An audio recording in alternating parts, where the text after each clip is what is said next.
যোগোদ্যানে থাকাকালে মহারাজ ট্যুরে বেরোলে নোটিশ বোর্ডে সে খবরটি লেখা থাকত।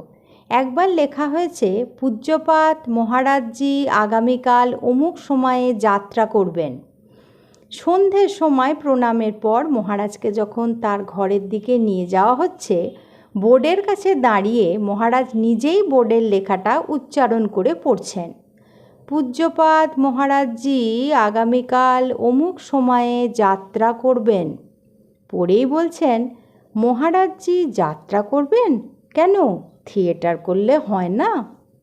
একদিন যাত্রা, পালাগান ইত্যাদির প্রসঙ্গ চলছে।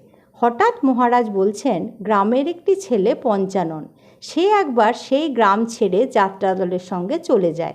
বহুদিন বাদে সেই গ্রামে ফিরলে পাড়া প্রতিবেশীরা জিজ্ঞাসা করে, হ্যাঁ রে পঞ্চা, তুই এখন কোথায় আছিস? যাত্রা দলে। কি সাজিস? তামাক সাজি।